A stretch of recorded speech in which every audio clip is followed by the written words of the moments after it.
come on, come on, come on, come on, come on, come on, come on. Let's go, let's go, let's go, let's go. Traffic Avenue, the show for me and you. Mondays to Fridays, ooh, the Traffic Avenue. Traffic Avenue, the show for me and you. Mondays to Fridays, ooh, the Traffic Avenue. Oh, flex. Buckle up and join the best. Let's see, relieve your stress. So yes, let the music soothe your soul and keep it going just to refresh. Buckle and enjoy the ride from 2 to the half of the 5. Mondays to Fridays happening live. Where we gon' have a ball, you can text your guys. Let me tell you what you really gotta do. You can count on us, we come through. We got everything you need, that's true. Are you ready for the Traffic Avenue? Let me tell you what you really gotta do. You can count on us, we come through. We got everything you need, that's true. An applause for the Traffic Avenue. Traffic Avenue, the show for me and you. Mondays to Fridays, ooh, the Traffic Avenue. Traffic Avenue, the show for me and you. Detailed news, unparalleled coverage. City News on 97.3 FM. Eyewitness News. Be there as it happens. City News.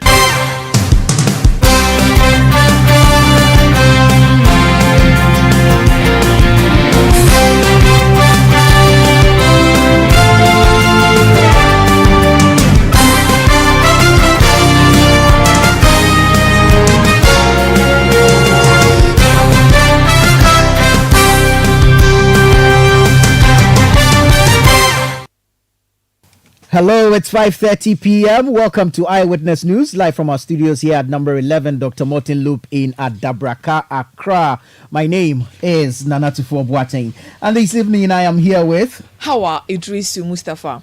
Coming up over the next 1 hour, 30 minutes, residents of Komenda in opposition to plans by government to lease the sugar factory to a private company threatened to demonstrate. Meanwhile, the minority in parliament has criticized the government over its plans. Does it make sense to you? If you know that you are doing one district, one factory, those few factories for the state you are selling them, doesn't it defeat the slogan of one district, one factory? So which factory are you giving to commanders, the people of Commander?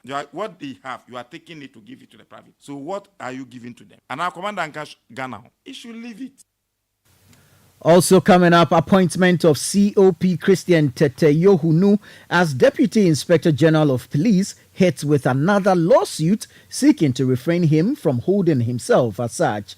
And later, allied health professionals at the Kolebu Teaching Hospital intensify their strike with the withdrawal of OPD services.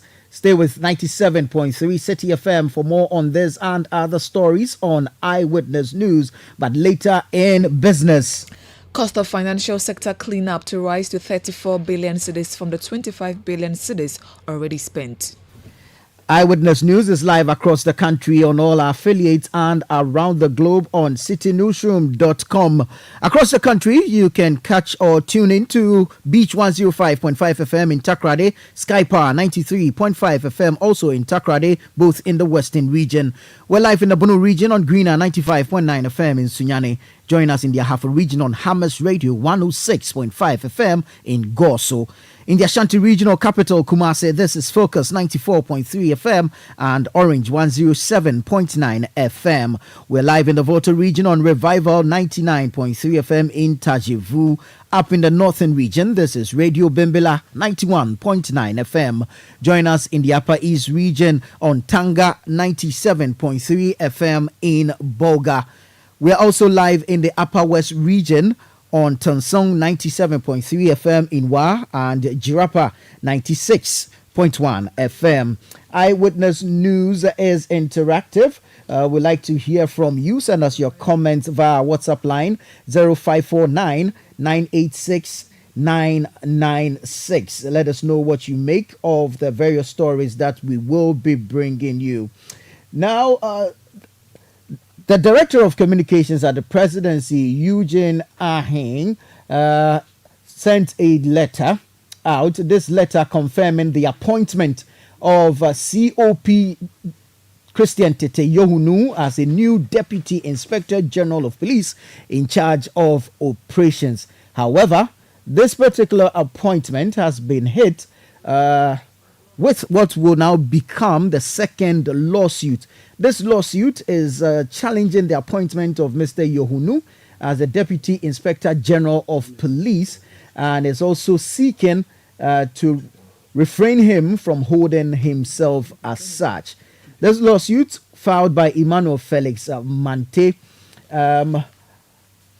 is also seeking a court order prohibiting Mr. Christian Tete Yohunu from acting or purporting to act in the role of Deputy Inspector General of Police in charge of operations. Well, the plaintiff is joining us now via telephone to give us more on this particular matter. Good evening, sir, and thank you for joining us. Good evening. Good to have you. Now, what exactly are you seeking, and really what is informing your decision to pray the court for these reliefs? Well, thank you very much. Good evening to your cherished listeners, and good evening to your crew. Quick one. We are ruled by laws in this country, and no matter who an individual is, we all of us are under the law. So we are guided by these specific rules in every decision that we take. Quite remember recently the president appointed COP Tete Yohunu as a deputy IGP in charge of operations in the police administration. And that particular appointment, by my understanding, goes outside the procedure, the rules that have been set out in appointing officers in the police service. When you read the Agency Act of the Police Administration, it makes clear provisions for the police to appoint an IGP, a deputy for that matter. It did not tell us or divide that office into specific roles. The Agency Act gave the functions of the deputy IGP. So, looking at what the president has done, in my view, goes beyond what the law has set out to be done in appointing a deputy IGP. So my prayer to the court is that the court has the jurisdiction and the authority to review decisions that seeks to be ultra-vires and then set out the modalities in the way it's supposed to be done. So first, I'm asking the court to review the decision of the president and then prohibit COP only from occupying that particular position as deputy IGP in charge of operations. And also pray the court that it should prohibit the president and then the council, as the police council, from making such appointment, because there are no rules for the president to take such steps in appointing a deputy IGP in charge of operations. That is the simple thing I'm asking the court to do.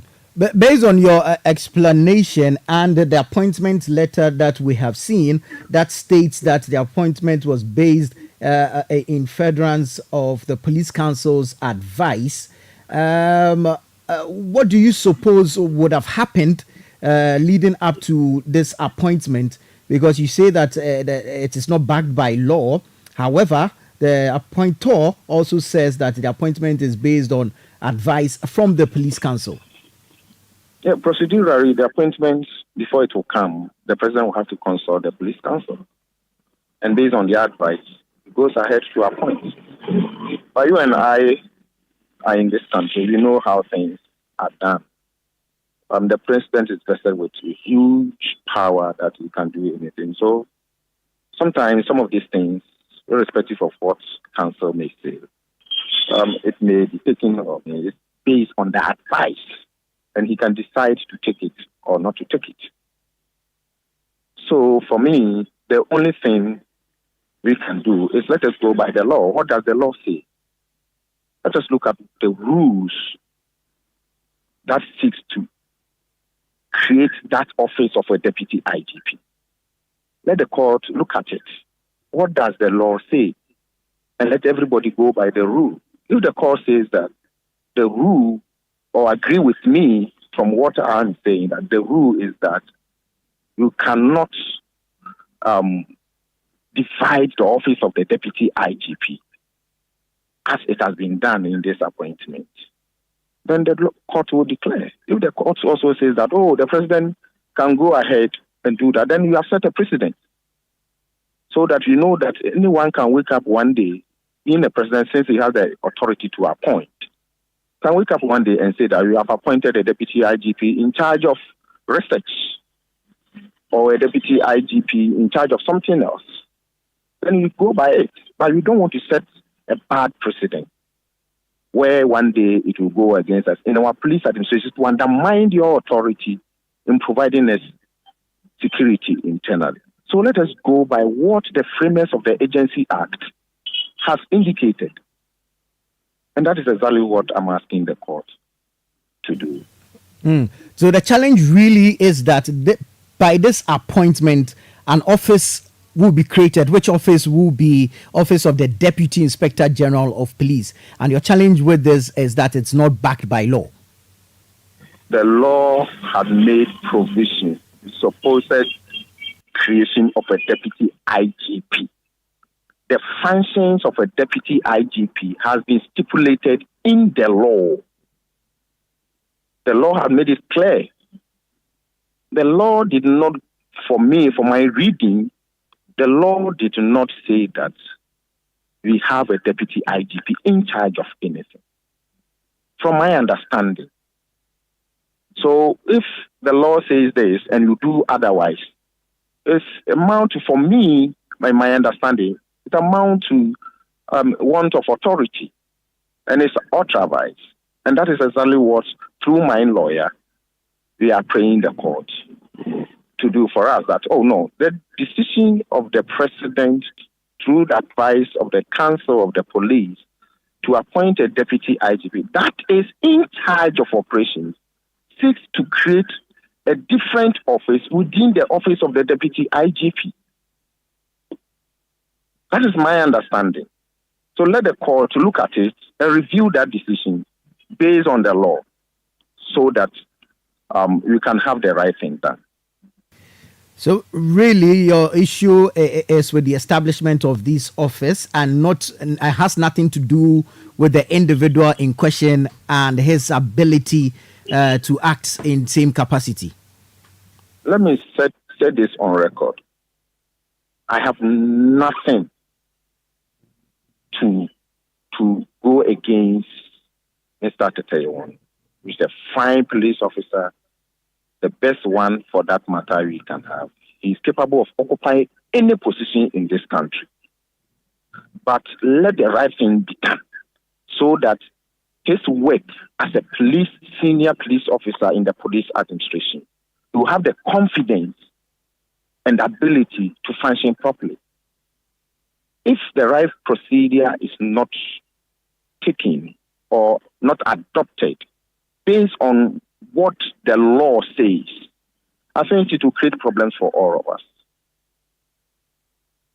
Council, now the legal vacation is upon us, and are we going to see or hear you put in a request for a hearing on this matter? I'm asking this because I'm not sure whether an official swearing in of Mr. Yohunu as a deputy IGP has happened already, or will happen before your case has been heard.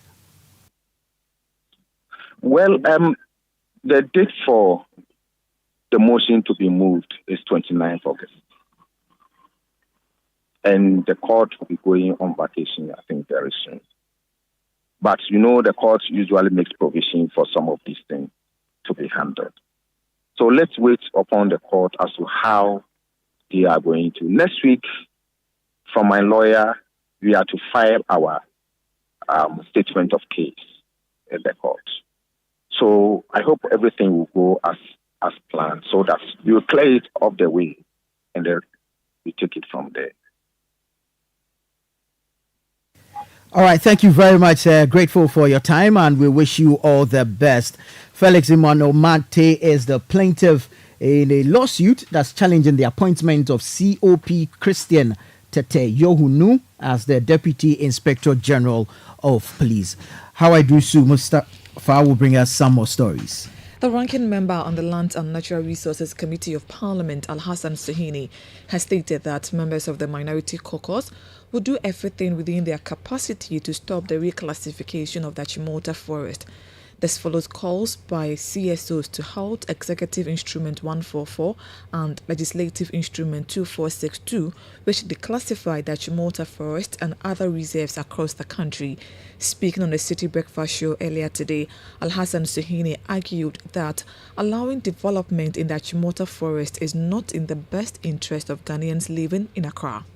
The president, unfortunately, has never, since he issued that executive instrument, even explained his reason for issuing the executive instrument. He has treated all these concerns that have been raised with disdain and has simply gone ahead, I'm sure, through his minister to engage with people who claim they have interest in that land.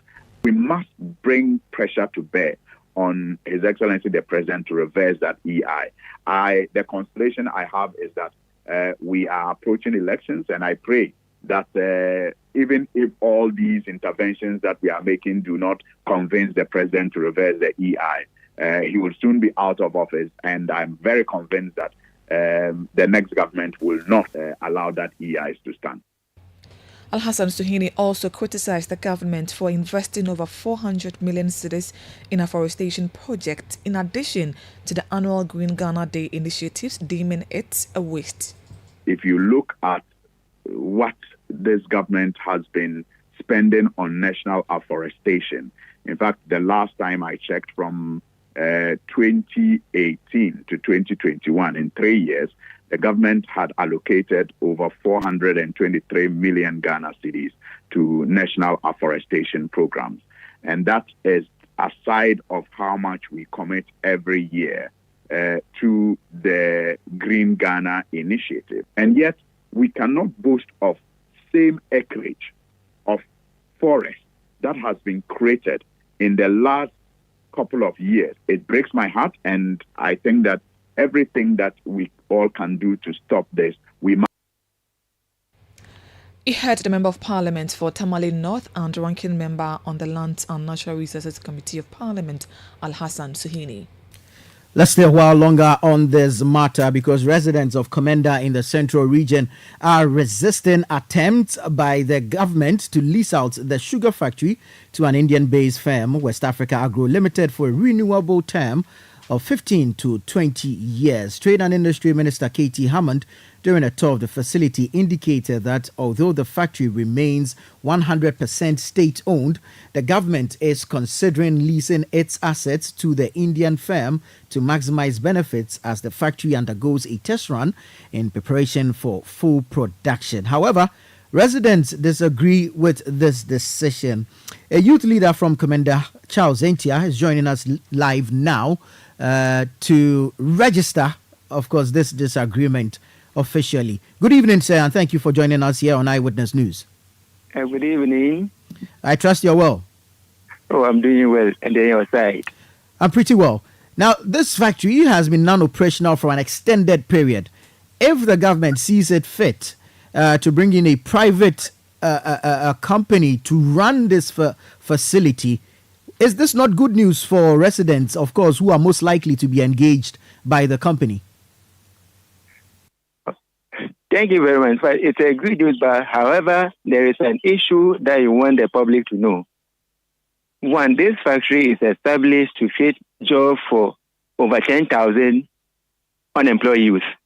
And how will this job be created? One, you know that the factory is created so that they cultivate what they call sugarcane as a raw material to feed the factory. And the factory will need about 6,400 acres of sugar cane. But what this company is coming to do is that the company is going to import refined sugar from outside to come and convert it into a brown sugar. And that is our problem. So they have cut down the mill side, which is going to do the convert the raw materials into finished goods. That one has been cut off. So they are going to take care of, changing the white sugar into brown sugar. And when they do that, the factory will not, it will not employ so many people. That is our main issue. Right. So the challenge really is with the mode of operation of this private company. Yes. Right. Go ahead, please. Yes, the mode of operation. The one we want to know actually, the real terms of the contract. The leasing for 20 years, we don't actually know what really they want to do. So you want to know actually what the contract is meant. You have seen this factory. You are in the area. Paint us a picture of the Commander Sugar Factory as it is now. And regardless of the mode of operation, if it is operationalized, will it not benefit the people of Commander? It will benefit the people of Commander when we have so many people working in the factory. And as I said earlier, the factory itself cannot contain or cannot employ so many people. Currently, those who are working there are less than 150 people. And most of the workers will work on the farmland. So, taking away what do you call it? The cultivation of the sugar cane. The cultivation of the sugar cane. So it means, then it means not, then it will be proper, the factory should also be taken away. But that will not save any purpose for the people who are living in the area. But how did you come by this? Was there a town hall meeting to explain to you what the new company is coming to do? How did you come by this information? About what the company is doing? No, but we had information from the factory. That's what those who are working over there are saying. Did you meet management of the factory? The management, no, I didn't meet the management. And when some of the workers, they give some of this information to us, that this is what they are doing. And they have also gone there to see with our naked eyes what they are doing, converting this white sugar into brown sugar. And you will only see a few people who are working in the factory. And that is the issue. Because when you do that, what are you doing? We have people, so many people with certificate, they are here, they can do the job. So we were all happy when this factory came initially, because the purpose was to, cultivate sugar cane so that they use it to feed the factory. And you know, the 6,000 acres of land will employ so many people to work in the factory. So if you want to do away with it, what are you doing? So that is our problem. Will the farmers or those cultivating the sugar cane be employed by the factory, or there will just be independent farmers who will sell their produce to the factory? No, the factory has two mode of operation when it comes to, the raw material. One, the factory will have its own farm, and then they also depend on outgrowers. But most of the sugar cane will come from the outgrowers. Outgrowers, they do have their own private farms, and then they will employ the farmers. Some will do the weeding, some will do the cultivation of the sugar cane, to cut the sugar cane, some will be tying, so a whole lot of things. Those who are loading, so it's going to be in two sections, one for the factory and one for the outgrowers. And all together we create more than 10,000 jobs for the youth. So if you want to say all these things should go away, then what are you doing? Very well. This demonstration, when do you hope to embark on it, and whom do you seek to petition in this matter? They want to petition the Minister of Trade through the regional minister. that the decision that they have taken, they should resign it. Because it's not going to help the people living in the, Commander and its environment. It's going to help them at all. Because people are ready, they are energetic, who are ready to do the job. And you want to deny all these people? No, it won't happen. Because 150 people going to work in the factory, when this factory can take more than 10,000, it won't happen. All right, thank you very much, Charles Intia, and we wish you well. Charles Intia is a youth leader in Commander, where residents are resisting attempts by the government to lease out the Commander sugar factory to an Indian-based firm. Let's still stay on this matter. We'll go on the phone lines and speak to the Deputy Minority Whip, Ahmed Ibrahim, who joins us now. Good evening, Honorable. Good evening, Mamdada. I hope you're well. Very well. Let me say a very good evening to your cherished listeners as well. Honorable, this plan of leasing the Commander Sugar Factory to an Indian-based firm come to Parliament? Not to my knowledge, anyway. But what do you make of this particular plan? The factory has not been operational over an extended period, and then clearly investments are needed to bring it up to run and, of course, create employment for the people of Commander. What do you make of the introduction or plans to bring in an Indian-based firm to run the factory? To begin with, let me say a very good evening to your cherished listeners. As a matter of fact, this came to some of us as a surprise, simply because the matter of Commander Sugar Factory was done by the previous government, and that is the NDC government, to the best of my knowledge. The total cost of the project was $35 million.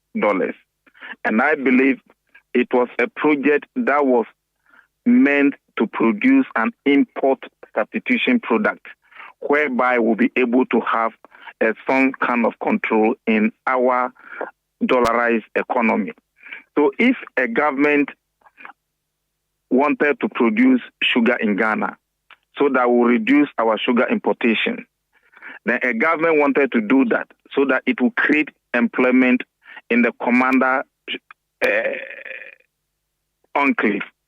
A government wanted to do this so that it will help to reduce the youth unemployment that we have in the country further. A government wanted to do Commander Sugar Factory so that it will not just be packaging sugar and selling, or it will be converting sugar or colorizing sugar. But now, just 7 years after the overthrow of that government, a new government has come. The MPP government, instead of continuing with such laudable projects, a government that claimed that they were coming to do one district, one factory, you've not given the people of Commander any new factory. The old one that they have, which was done by a previous government, you are taking that one out of them. Then what are you telling Ghanaians? As a matter of fact, it's very unfortunate. I listened to the news yesterday and I was not happy. And I don't think that that is the best way to go. So what do you intend doing about this situation? I mean, Parliament has oversight responsibility. Parliament is on recess. And I think as part of the leadership, we will instruct our Committee on Trade and Industry, led by the distinguished Member of Parliament for the good people of Bole Bambwe, Honorable Suleiman Yusuf, and his deputy, to go into the discussions and report back to us. Then we'll know our next plan of action that we should take. The concerns really, will it have to be with the fact that we are bringing in a private company, or should we not be more interested in getting the factory to run? The factory was the brainchild of the former president, John Dramani Mahama. Mahama's president government is in opposition. In 3 months' time, Mahama government will be in power, or in 4 months' time. So why has the Nana Akufo-Addo government waited for 7 to 8 years? You have not gone to the aid of the good people of Commander.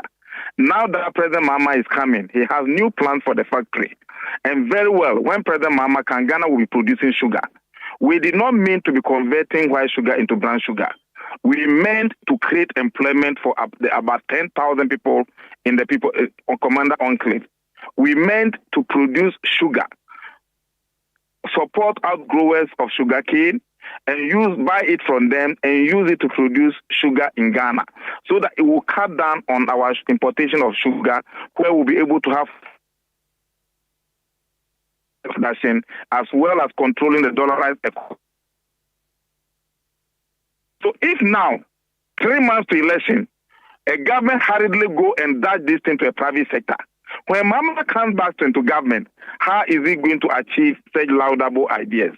So I think we will do whatever we can do in our disposal to stop this bogus agreement or bogus transfer of a national asset into the hands of the private sector.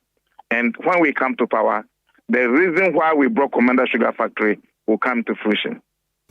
Honorable, would we have to wait for the NDC to come to power, if indeed that will be the case, before we have the factory running? If you have been able to wait for 7.5 years or 7 years, 8 months, why can't you wait for 4 months? Here is the case: the government in power doesn't have any idea about how to put the Commander Sugar Factory into good use. So if you don't wait, what will you do? Are you supporting the Nana Akufo-Addo government to sell the Commander Sugar Factory through KT Hammond? The minister has explained that it's a lease and not a sale. It's a lease and not a sale. What is the difference? That the factory remains wholly owned by Ghana. It's a lease and not a sale. If you give it out for 15 good years, within the 15 years, who will it belong to? And why is it that as a country, we are not being efficient in managing anything of ours? Everything should be given out on lease. Then what is the essence of the minister? Then the Ministry of Trade and Industry should be giving out on lease. Then the president of the country should be giving out on lease. Very well. That is not the best way to go. And I'm surprised that also soon we are declaring ourselves as if we are incapable of managing anything. Have we forgotten the declaration by the first president of Ghana? Very well. Kwame Nkrumah said the black man is capable of managing our own affairs. Honorable. What has happened to the black man? Honorable, thank you. We'll have to leave it here. Thank you so much for your time. Honorable Ahmed Ibrahim, Deputy Minority Whip in Parliament. The Minister for Trade, Honorable KT Hammond, has joined us now. Let's make his thoughts on this matter. Honorable, good evening and thank you for joining us. Yes, hi, how are you? Very well, thank you, Honorable. I trust you are well too. Yeah, I'm good. I just getting disappointed. I mean, all my friends are letting me down. Ahmed is also a very good friend of mine. I heard him. He doesn't know the difference between sale and lease and all of that. And yet they're wasting my time this evening on this thing. I mean, basic distinctions like this, they don't know. And yet I'm called to explain myself all over again. I've been repeating myself on all occasions. It's disgusting, you know. I've already granted one interview to Joy, but there he is telling me about, you heard him, it's atrocious, the kind of thing that is put out there. But he's my very good friend, so I will be careful about my choice of words. Listen, 2014, 2015, the NDC decided to put up this structure. This structure, at the end of the day, we were told to cost the nation about $36 million United States dollars. We sent in the audit when we took over. The report was that double the plant. The plant is 1,250 metric tons capacity. That's the plant that is sitting out there. A current cost of twice that plant cost 18 million. 18 million. So these guys first should be in the High Court explaining to the nation why we were so badly fleeced.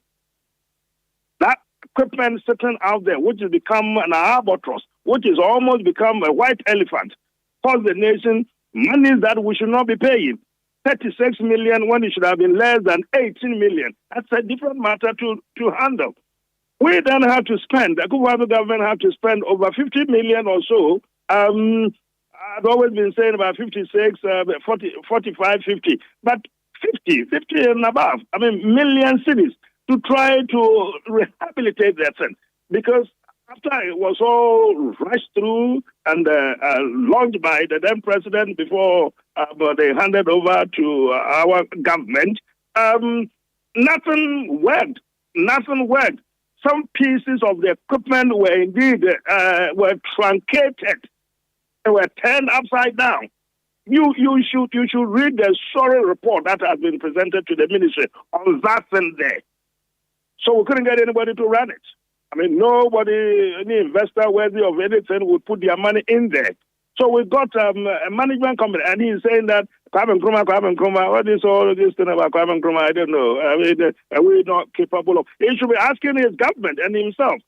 I mean, how capable were they when they bequeathed the MPP administration with the monstrosity of an equipment sitting down there, which masquerade under the pseudonym of a sugar manufacturing company? That's what they left for us. Now, all the cost factors that are put in there for us to go through civil wars, all sorts of things that we have to do to get it back in some shape that resembles anything like a facility worthy of the name.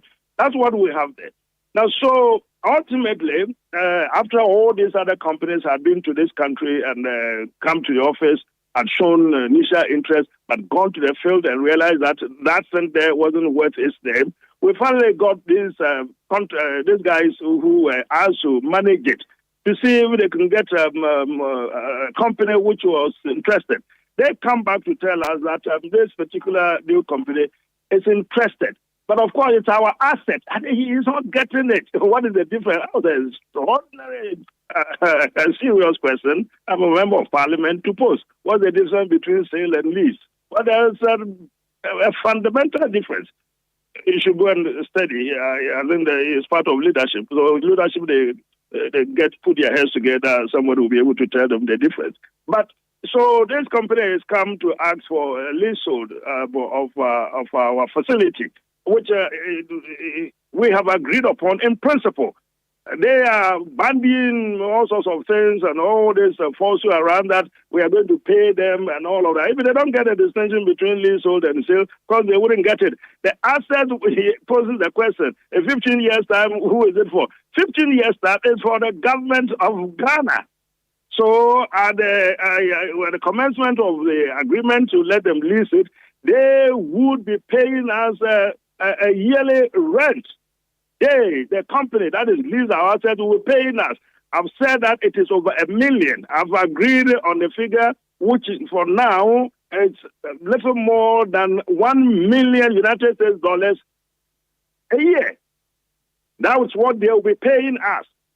They will pay us for the period that they would be leasing it. At the end of it, there is a clause in there. If they are still interested, they could extend the period that they lease and keep on paying us a yearly rent until the lifetime or until they give it back to us. It's as simple as that.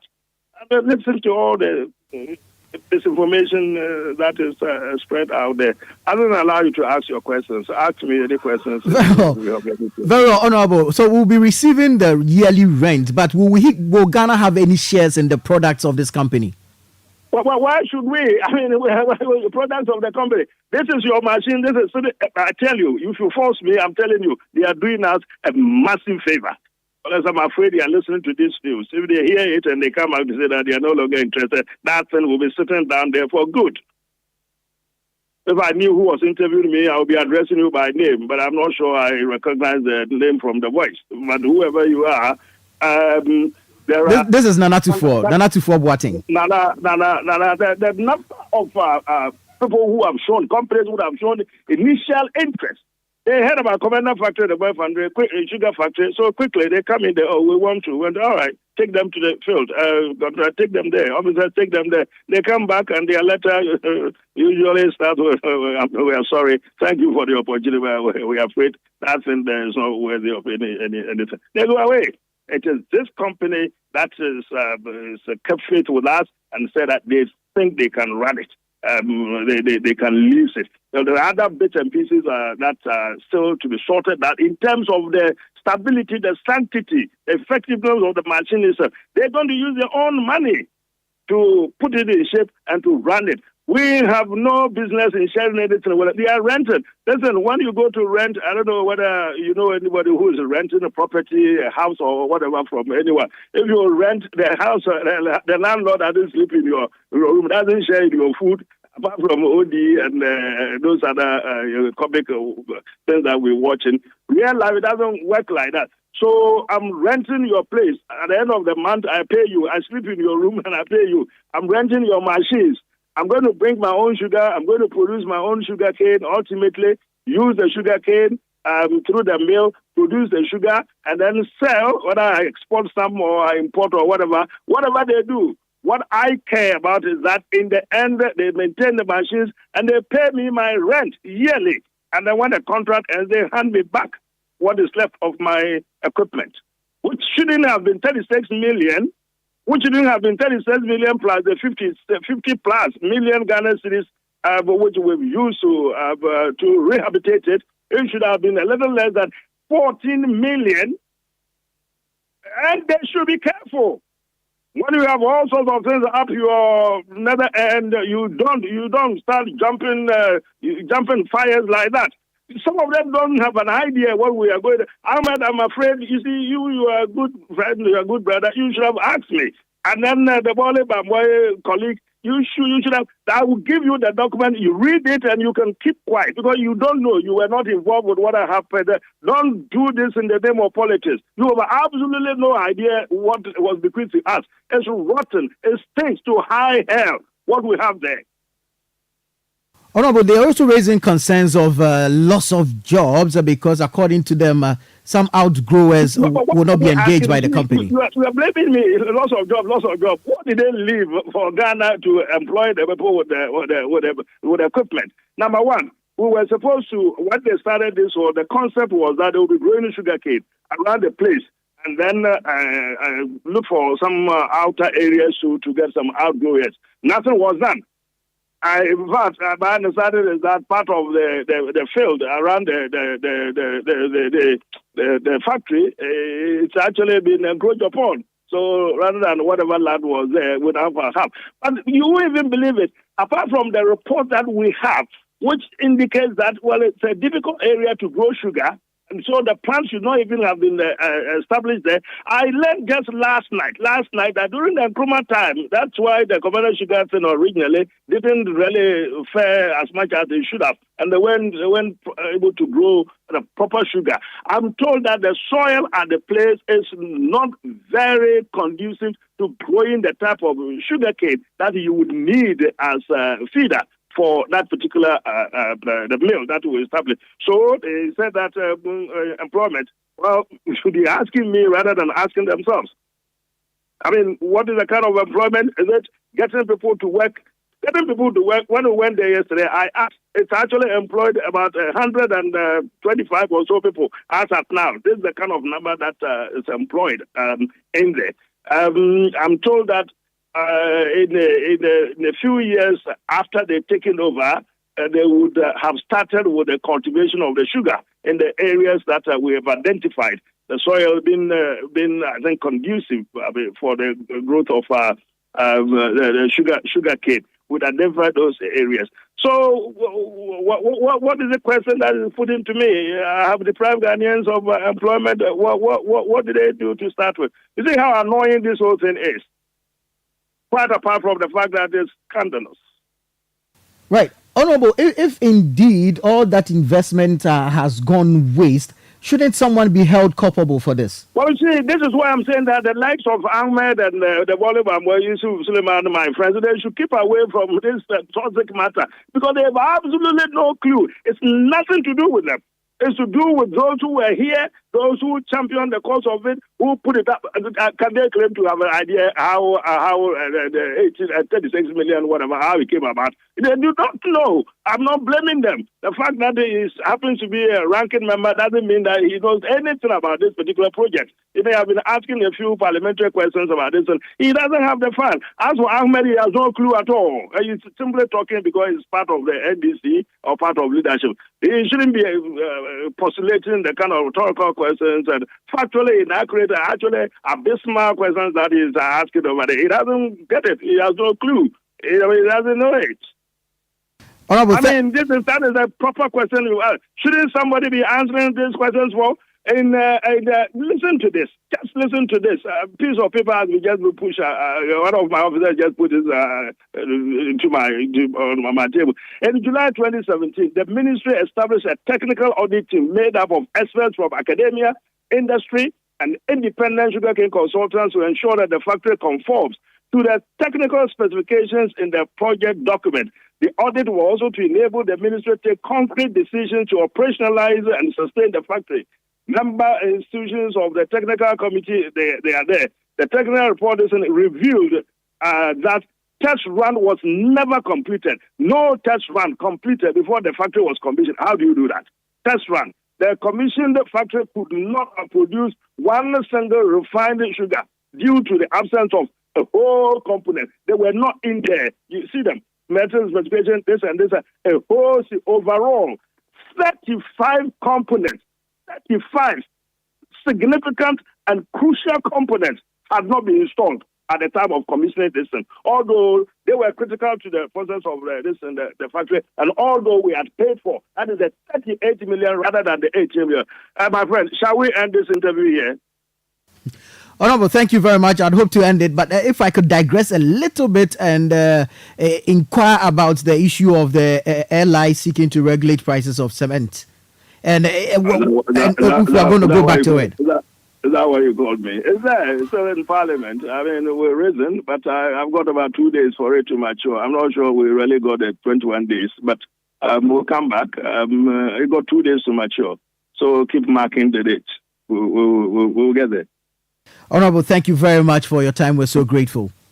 You're very welcome. The Honorable Kobnata Hill Hammond is the Minister for Trade and Industry, and he's been speaking to us regarding the Commander Sugar Factory and government's plans to lease it to an Indian-based firm, West Africa Agro Limited, for a renewable term of 15 to 20 years. This is Eyewitness News on 97.3 Citi FM. We're seeing that your messages are coming in. We'll take a break now. When we come back, we'll read your messages and then we'll continue with the show. Stay with us here on 97.3 Citi FM. Eyewitness News. Be there as it happens. Oh, jump on now. Go. Google me. At what time will you come back where I don't hear the sound of your car? Why you buy new car? No, I not change my car. It be the same right. It be the fuel way I change. Way one shouts it. Ever since I started using the all-new Excellium Premium Fuel, fortified with 3-in-1 action. Oh, Joe, now my car they run like electric car. No, it's so. This is the type of fuel where they want to. Because now engine they cost. Where they want for way if I buy it, it go protect my engine. And with the small way I buy, I go drive, sir. Absolutely. It's like strapping a turbocharger to your engine and giving it a protector. And what they bust my mind, Seth, be the 3-in-1 action, no? Excellium, they prevent up to 99% of deposit. It be anti-wear, some be anti-corrosion. Won't pay when I open them. Hey, so where can I find this magical fuel? Just head over to any Total Energy service station and your car will thank you. Hey, they make a finish Magobe fast, then rush go Total Energies. My friend, but why you hand the Magobe inside? I give you info. Make a fill the Gobe too small. Go!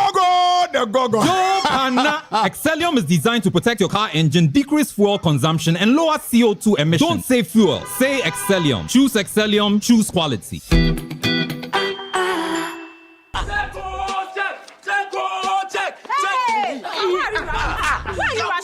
I am going to check my name and details on the voters register. What's name? What register? The Electoral Commission, as part of the preparations for the 2024 general elections, is conducting an exhibition of the voters register from Tuesday 20th August to Tuesday 27th August 2024 between 7 a.m. and 6 p.m. daily. Yes. Then I need to go and check mine right now. Yes. Check.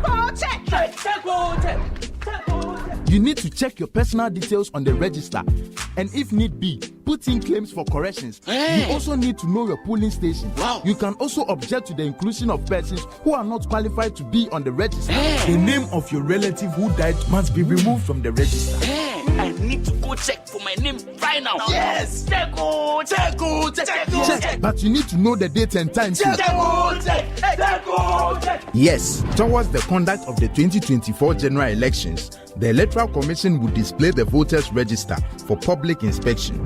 Make sure you check your details in person during the exhibition of the voters' register from Tuesday 20th August to Tuesday 27th August 2024 between 7 a.m. and 6 p.m. daily. Alternatively, registered voters can check their registration details on their phones by dialing *711*51# on all networks. Persons who have lost or misplaced their voter ID cards can go to the exhibition centers to check their registration details. Exhibition officers can help check their details even without their voter ID cards. A qualified voter may object to the name and particulars of a person on the grounds of being a minor, a foreigner, not of sound mind, impersonation, or not a resident of the area. Your vote is your future.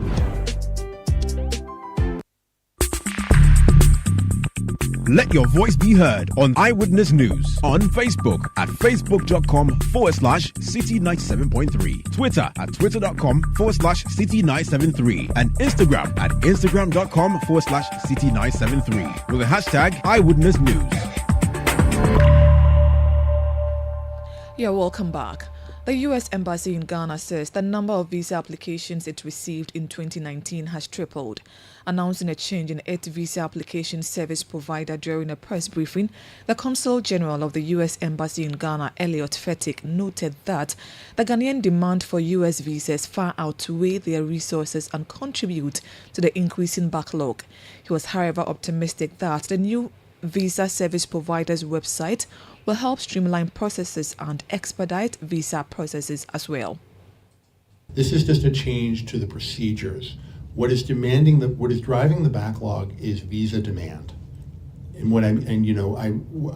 I've said before that if you look at the number of people who paid the visa application fee in 2019 before the pandemic and compare it to the amount of people who did so in 2023, the number in 2023 is triple what it was in 2019. So while certainly we hope we think this new system will provide some additional enhancements and will be more efficient, what is going to drive down the backlog is our efforts to try to do more interviews. And again, we've been doing a lot more. We've been processing a lot more applications. Just one statistic: I know that student visas, for example, are often a big concern. This summer, we've processed 65% more visa applications for students than we did in the corresponding time in 2023. Consul General of the U.S. Embassy in Ghana, Elliot Fettig.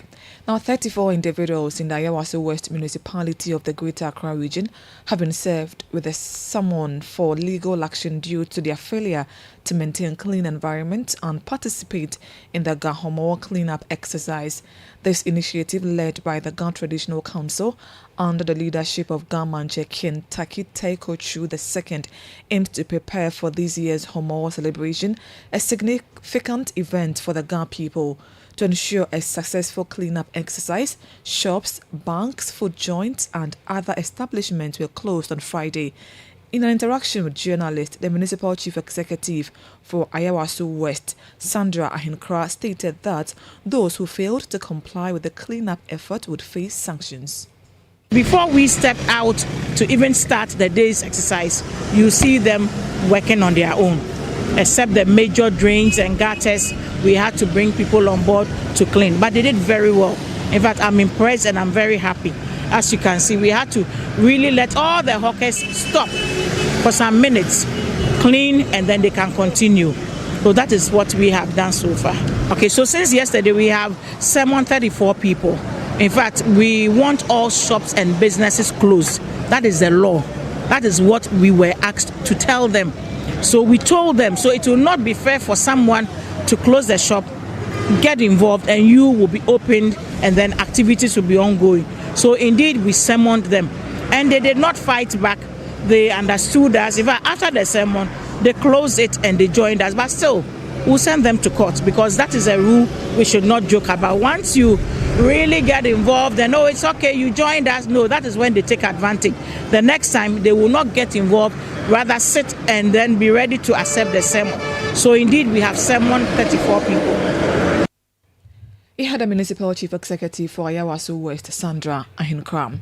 The assembly member for Kwadaso Electoral area in the Ashanti region has assured that the municipal assembly will implement measures to assist traders who lost their shops and goods in the recent Kwadaso market fire.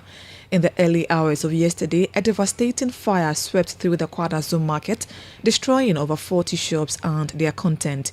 In an interview with Citi News, Assembly member Ernest Frimpong acknowledged that obstructions along the entrance of the market and the access road to the fire scene caused delays in the fire services response. He noted that he had previously visited the market to address these issues and expressed regret that the market women did not adhere to the warnings.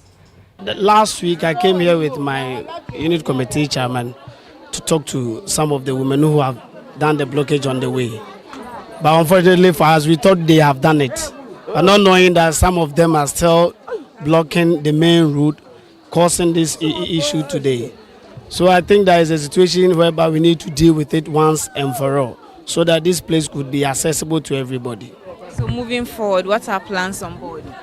I think the municipal chief executive was here around 3-4 when the situation started. So we will go and sit down with the chief executive and the assembly to come and look what we can do for our mothers. This is a very bad situation for us. And as an assembly member and as a presiding member for the municipal assembly, we need to sit down with our mothers so that we can all see the good thing that we can do for them. So we are going to sit down with them and find a solution to this problem that has happened. Ernest Frimpong is the assembly member for Kwadaso Electoral area in the Ashanti region. Eyewitness News. Be there as it happens. Oh, jump on now. Go. Gugomi, at what time will you come back where I don't hear the sound of your car? Why you buy new car? No, I not change my car. It be the same ride. It be the fuel way I change. Way one shouts it. Ever since I started using the all-new Excellium premium fuel, fortified with 3-in-1 action. Oh, Joe, now my car they run like electric car. No, it's so. This is the type of fuel where they want to. Because now engine they cost. Where they want for way if I buy it, it go protect my engine. And with the small way I buy, I go drive, sir. Absolutely. It's like strapping a turbocharger to your engine and giving it a protector. And what they bust my mind self be the 3-in-1 action, no? Excellium they prevent up to 99% of deposit. It be anti-wear, some be anti-corrosion. One pair way now open there. Hey, so where can I find this magical fuel? Just head over to any Total Energy service station and your car will thank you. Hey, then make a finish my gobe fast, then rush go Total Energies. My friend, but why your hand my gobe inside? I give you info. Make a fill the gobe too small. Go. Excellium is designed to protect your car engine, decrease fuel consumption, and lower CO2 emissions. Don't say fuel, say Excellium. Choose Excellium, choose quality.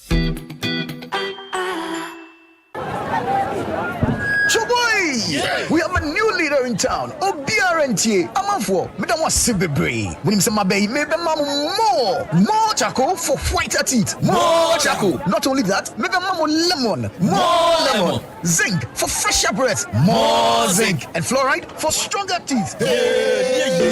Introducing the new President Charcoal Pack with more power with a combination of charcoal and lemon for naturally whiter teeth. Grab yours now. This advert is FDA approved. Get the details. Every significant financial transaction, every market movement, and all the policies that affect your business. Citi Business News. Be informed. Time now for Citi Business News on Eyewitness News. My name is Hawa Idrisu Mustafa. Details of our stories now. Former Director of the Universal Merchants Bank, UMB, George Smith Graham, has announced his intention to appeal the recent High Court decision that upheld the Bank of Ghana's disapproval of his appointment as board chair of the bank. In a press release, Mr. Smith Graham expressed respect for the court's decision but highlighted significant concerns regarding the BOG's conduct and its broader implications for the banking sector. According to him, the Bank of Ghana's action threatened the stability of the banking sector by creating fear and uncertainty among industry professionals. He clarified that his election as board chair was properly communicated to the BOG and called on all stakeholders to support efforts to maintain a fair and just regulatory framework.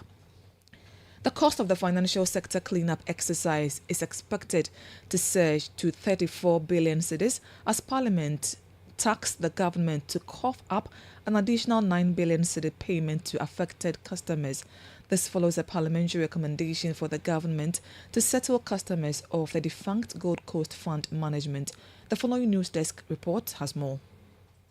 The cost of Ghana's financial sector cleanup exercise is expected to rise further to 34 billion Ghana cedis due to a recommendation by Parliament for the government to settle 61,000 customers of the defunct Gold Coast Fund Management. The customers petitioned Parliament over payment of their locked-up funds, prompting a special committee investigation, which ultimately recommended additional funds to be allocated to pay the customers to lessen their financial burdens. This new expenditure of 9 billion Ghana cedis add to the 25 billion Ghana cedis already spent on the cleanup exercise. In an effort to prevent future financial burdens on the state, the committee recommended incorporation of insurance in all financial decisions. The special committee also stressed the government's obligation to honor its promise to pay the investors. That was a news desk report by Nashika Caesar. Some oil marketing companies have begun marginally reducing petroleum product prices at the pumps a day after the commencement of the first pricing window for August. Star Oil Ghana, which sold a litre of petrol at 13 Ghana cedis, 93 pesos during the second pricing window of July, has maintained this as the undiscounted price for the product in the first pricing window of August. Diesel, which was selling at 14 Ghana cedis, 48 pesos in July's second pricing window, is now being retailed at an undiscounted price of 14 cedis, 31 pesos. It is expected that more OMCs will announce reductions in fuel prices in the coming week or maintain current prices. The Institute for Energy Security, ahead of the first pricing window of August, had projected a 2 to 4% decrease in petroleum product prices due to declining prices of refined petroleum product on the international market and the slowed depreciation of the cedi. Now, Carl Asset Management has posted robust growth in its two main collective investment schemes since their introduction to the market in 2022. This success is attributed to effective strategic initiatives and proper portfolio management of the two schemes, now rebranded as Carl Benefit Fixed Income Unit Trust and Carl Advantage Balanced Unit Trust. The compounded return on investment for unit holders under both schemes exceeded 40% by the end of 2023, signaling strong price performance. Speaking after the company's maiden annual general meeting, Chief Executive of Carl Asset Management, James Elijah Donko, said fund management will continue to offer safer investment options going forward post-DDEP. Over the past year, the schemes have performed creditably. When we talk about the balance fund is also doing creditably well. Currently, is doing annualized return of about 36% compared with what the rate of inflation and the short end of the fixed income yield curve is. Even though we entered the market recently, we are making significant impact in terms of mobilization into the fund, in terms of acceptability from the market, because people see the value we are creating for them in terms of what we have done now. So everything put together is aimed at improving liquidity for unit holders, reducing risk and enhancing profitability. So the outlook is very bright. As I said, we started very low, but now the AUM for both portfolios are increasing aggressively. James Elijah Donko is Chief Executive of Carl Asset Management. The Ghana Revenue Authority, GRA, has served notice to begin clamping down on uncustomed vehicles in the country after October 1, 2024. The nationwide exercise would take the form of unannounced inspection of vehicles on the road and subsequent impounding of all uncustomed vehicles. Ahead of the exercise, GRA has granted a 2-month amnesty beginning August 1 to September 30, 2024 to owners of such vehicles to regularize documentations of their illegally imported vehicles into the country. GRA in the notice indicated that all penalties during the amnesty period will be waived. And that's it for City Business News on Eyewitness News. My name is Hawa Idrisu Mustafa. Up next is Point Blank. Eyewitness News. Be there as it happens. Are you feeling tired after a hard day's work? Have you lost your appetite even for your favorite dish? Viral Blood Tonic is a nutritionally balanced, pleasant-tasting tonic fortified with iron and vitamins to boost your appetite and energy levels for high performance. Viral Blood Tonic, easy to take and good for the whole family. Viral from Danex Iting Starwin PLC. If symptoms persist after 48 hours, consult a physician. This advert is FDA approved. If home is where the heart is, then let's go home. Shall we? Let's go where the entertainment is. Where the passion is. Where the laughter is. And sometimes even the tears too. Let's go where we feel safe enough to share our opinions. And send tweets. Where we do that embarrassing little dance to our favorite song. Let's go home where the love, the care, and the joy live. There's no place like home. Connect your home to super fast internet with affordable data bundles from MTN Home. Visit broadband.mtn.com.gh or your My MTN app to sign up today. MTN. Let your voice be heard on Eyewitness News on Facebook at facebook.com/City97.3, Twitter at twitter.com/City973, and Instagram at instagram.com/City973 with the hashtag Eyewitness News.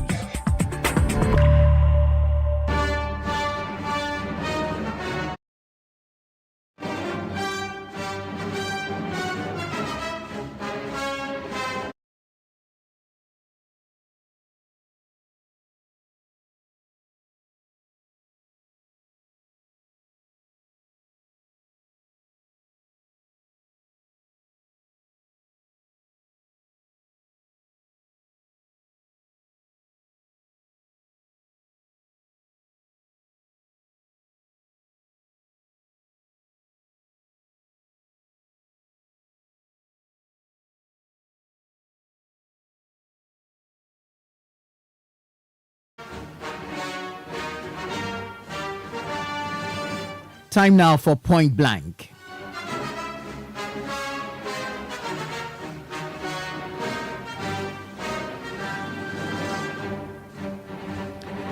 On Point Blank tonight, we'll take you to the Kolebu Teaching Hospital here in Accra.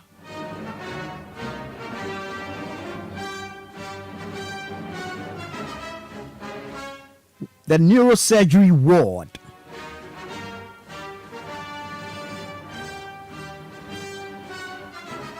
Where for about 3 months now,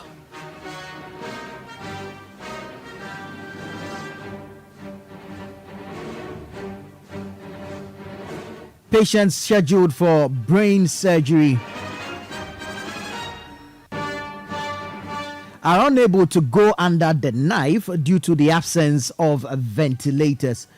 We're going over the phone lines to speak to a patient who is currently suffering the same fate to give us an idea of what exactly the situation is. Good evening, sir, and thank you for joining us. Good evening. Thanks for having me. Good to have you. Good to have you.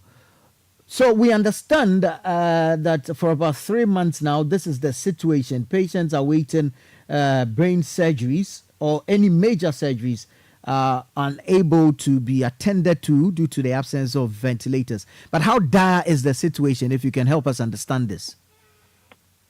Okay.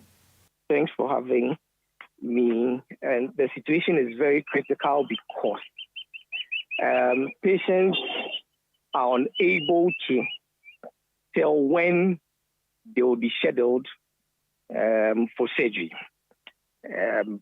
For specifically those who have to be on major surgeries. So all the patients on the ward who are to undergo major surgeries are awaiting surgery, and that's what the doctors keep saying, that awaiting surgery, awaiting surgery, awaiting surgery, but a particular date is unable to be given. And the reason that has been allocated to this is that the department shares an ICU. Okay, so for major surgeries, you'd have to be referred to ICU while the surgery is done. And because they share the ICU with other departments, they don't actually have a ventilator. So the doctors are unable to risk a surgery that, after it's possible, you can actually have the need for a ventilator, but the department does not have. So currently, those who have been fortunate enough to be given admission, and I say fortunate because to gain admission, the department, it's a privilege because the department does not have beds at the ward, and it's a privilege to gain admission. So once you're on admission, the next thing is, when is the surgery going to happen? But they're unable, the doctors are right now at the fix because they can't tell you that the surgery will happen today or tomorrow because they don't want to risk and the lives of the people. So everyone on admission has been there for a very long time, of which I'm also part over 3 months. Yeah. Do you have any idea how many of such patients have to go through this? So currently what they do is that for those who come through the OPD clinics and would require surgery, they are unable to admit them. Because if they admit them, they will join the queue. But currently, we have over 12 male, female, awaiting major surgeries on the neurosurgery department block. I think so. 12, over 12. That's quite serious. What have there been any assurances from the doctors? Have you made any attempts to engage management of the hospital on this matter? The doctors are unable to give assurances because they are also frustrated with the situation. And they are saying that a department like the neurosurgery department should be in the position to at least have its own ICU space with at least 12 beds, which is not enough. But if that should be done, 12 beds, 12 ventilators, should be a good thing for the start. But because of the situation they are faced currently, they can't give any assurance. So the patients are waiting and praying, hoping and praying that something will come up, at least from government or wherever authorities, those in charge, because they are saying that for a ventilator, I don't know how much it costs, but if they have a separate department,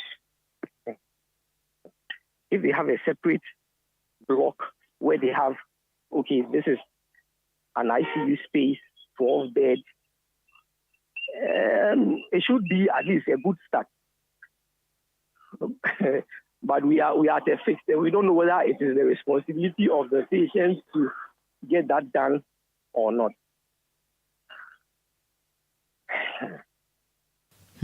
I can understand, and I do not also in any way seek to belittle the importance of this surgery. But how serious is your condition, and if possible, that of patients alike?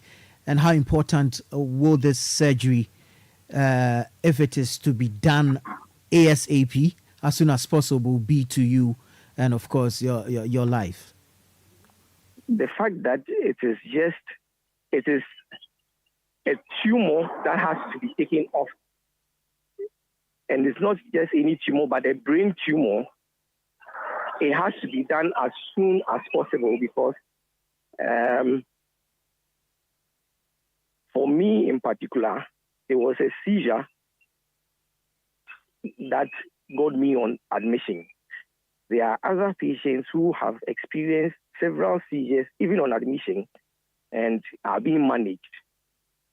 And if this surgery is not done as soon as possible, we can't tell the repercussions. This is brain tumor. But the interesting thing is that it has to do with the brain. And now the patient is battling psychologically with when surgery will be done, thinking, which is having several repercussions. We have other patients that, because of drugs that they are on, are suffering other complications like diabetes-induced, pressure-induced, because they have been on medications and are being managed until surgery are going to be done. So the major thing is that patients want to know when surgery will be done, but surgery cannot be done because the department does not have a ventilator.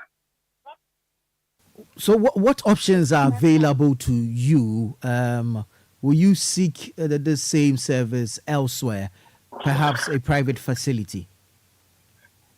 It is a dilemma because I believe that the personnel, the expertise are here and they are willing to do it. And we are looking at, and it's not even financial because people have funds readily available to pay. But the facility is not equipped enough to help the surgery done. And you are looking at a facility where all the experts are here, most, I should say, are here at Kolebu. And because it's a team, it's possible you're going to meet some of these personnel elsewhere at government institutions. But for now, Kolebu, we're wondering, so do we move out? We are in a dilemma. And I don't want to risk my life and go elsewhere where I cannot really trust the experts or the one going to work on you. Because I believe that Kolebu has the experts, they have the personnel, but it's the facility that is not equipped. Well, we'll hope that the powers that be are listening and some action will be expedited regarding this particular situation.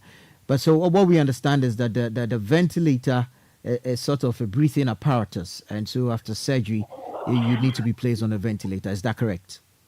Yes, please. All right. Thank you very much, and we wish you all the best. We wish you well. That was a patient at the neurosurgery ward of the Kolebu Teaching Hospital, where we understand that for about 3 months now, the facility is unable to perform surgeries due to the absence of a ventilator. This is Point Blank on Eyewitness News.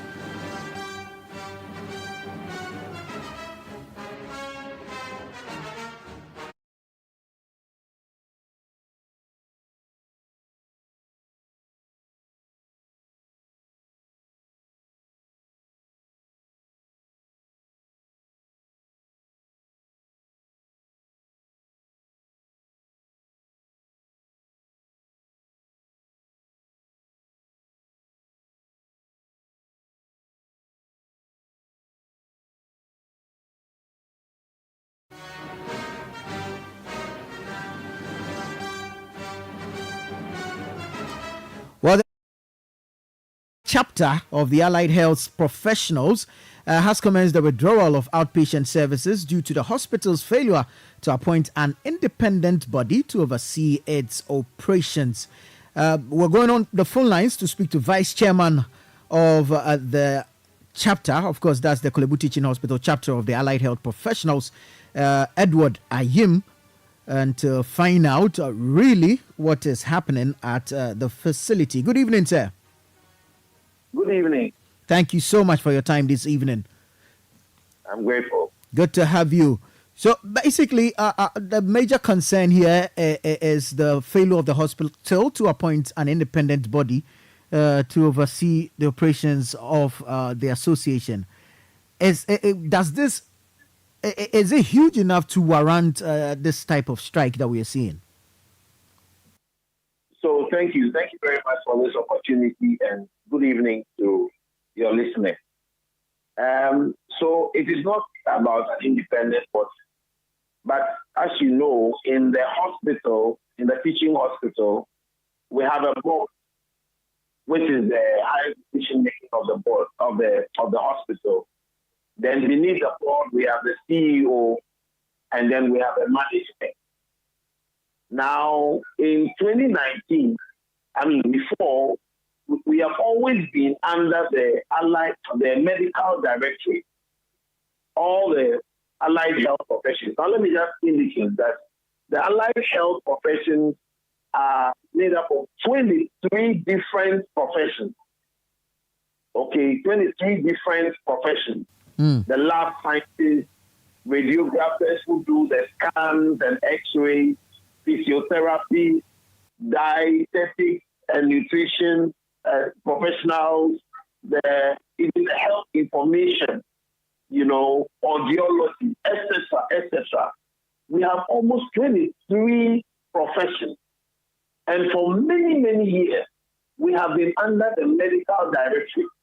Now, in the management of the hospital, at the management level, we have the nurses who have a directorate. We have the doctors who have a directorate. We have the pharmacists. They have a directorate.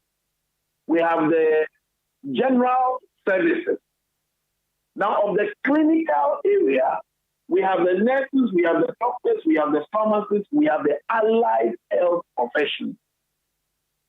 Now, these three other professions have each directorate, but the allied health profession does not have a directorate. We have been subsumed under the medical directorate, that is the doctors, for all this while.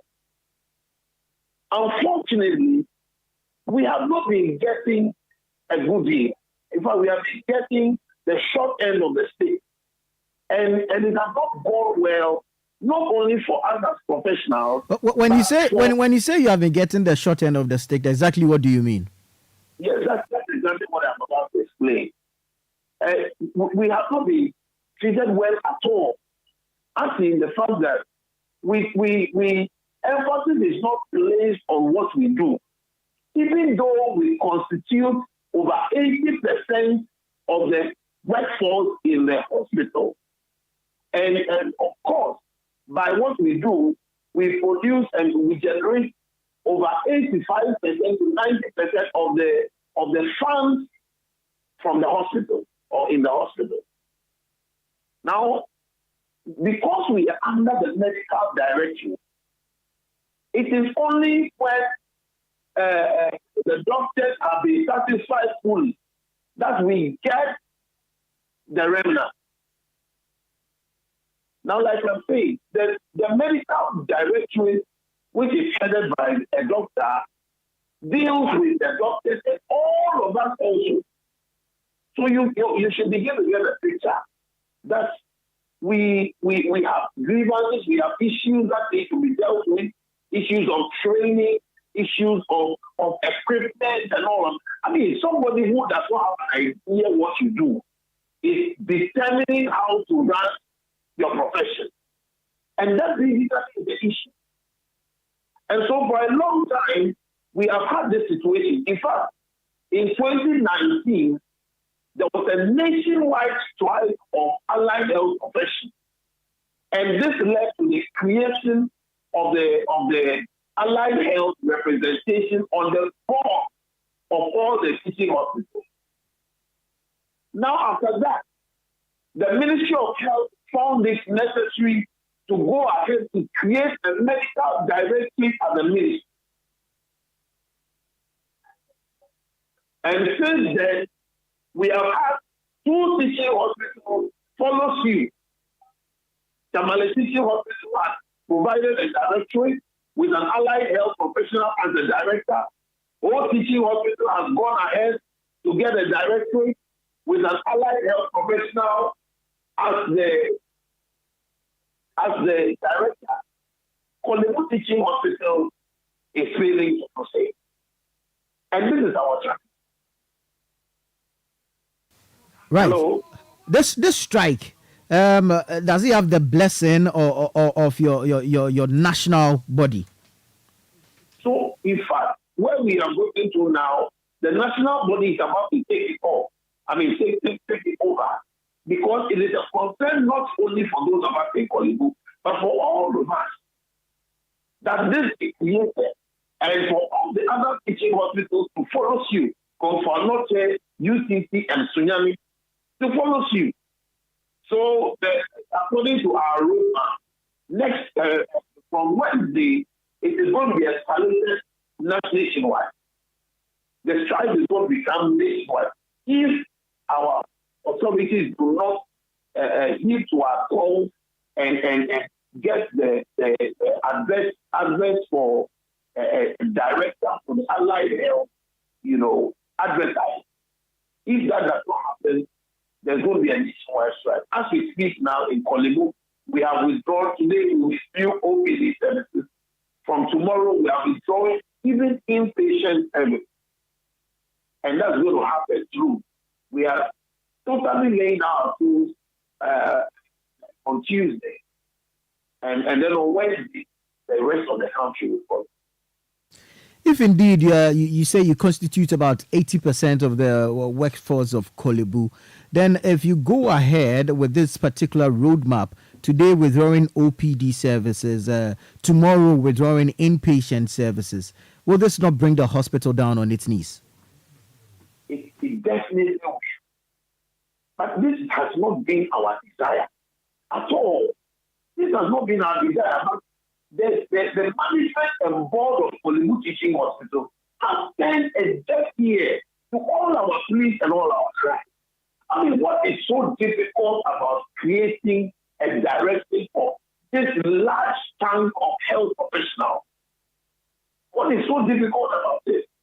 But they decided, the last time we met them, they said, okay, they think that we are okay, but they can only give us a deputy director for crying out for a deputy director. When we have a member on the board, we have somebody sitting on the board representing allied health.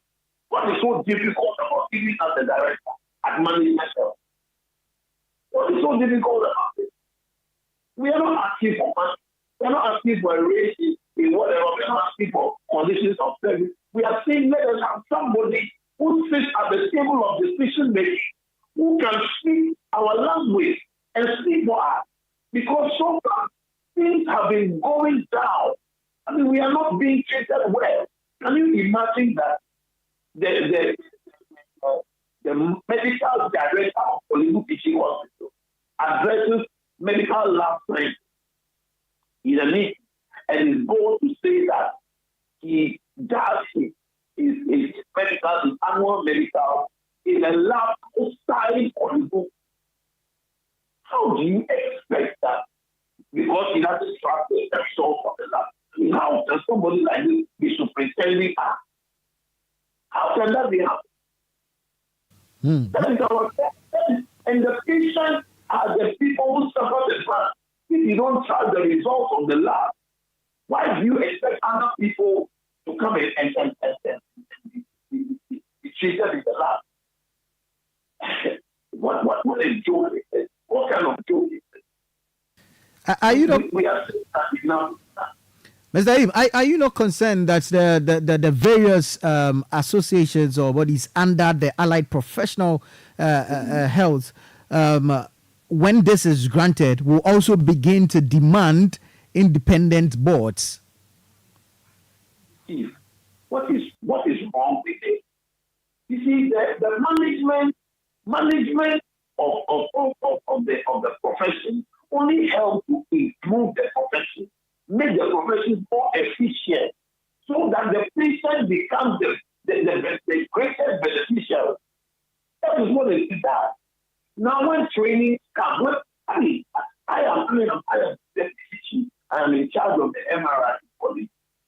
Colombo has not spent bad TV on me in terms of maturity. No bad opportunity has come to me, and there are only 2 of us MRI radiographers in Colombo. No opportunity to say, oh, let's invest in the people. No. Anything comes, it goes somewhere. Anything, and this is the same for all the other professions. But if we have a directory, we have somebody who speaks for us when decisions are being taken, and this person or this structure will take care of all the needs to ensure that there is efficiency, there is proficiency, and the patient benefit.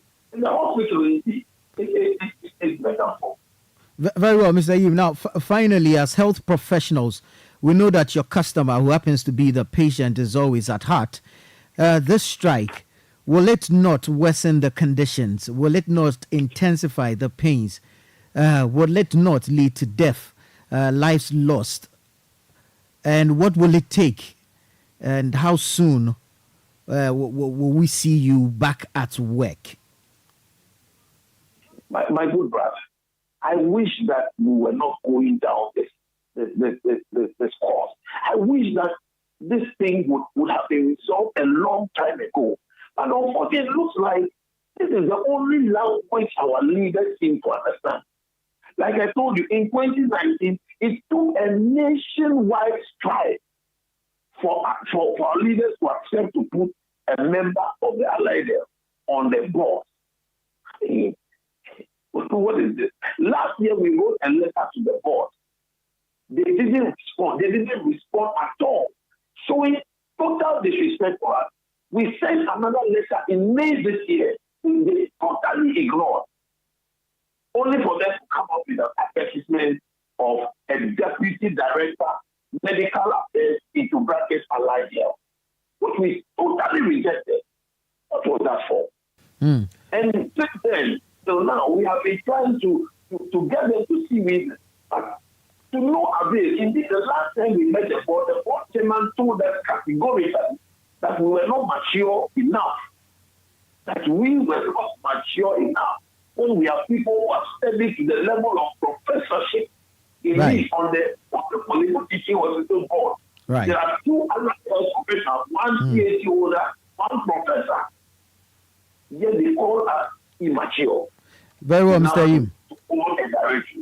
Very well, very well. We'd have to leave it here, but we wish you well. Thank you so much for talking to us. Edward Yim is a vice chairman of the local chapter of the Ghana Allied Health Professionals, Federation of Ghana of Allied Health Professionals. Earlier, you heard a patient of the neurosurgery ward of Kolebu, where there are no ventilators for surgeries to be performed. I must say that we've made attempts to speak to management of the hospital, but all to no avail. Well, this has been Point Blank on Eyewitness News. This is where we draw the curtain. My name is Nanatufo Boateng. I did this with Hawa Idrusu Mustafa. Production by Kobna Wilson, Samiria Afe, Beverly in London. Technical support by Emmanuel Latte. New media support, Edwin Kwakofi.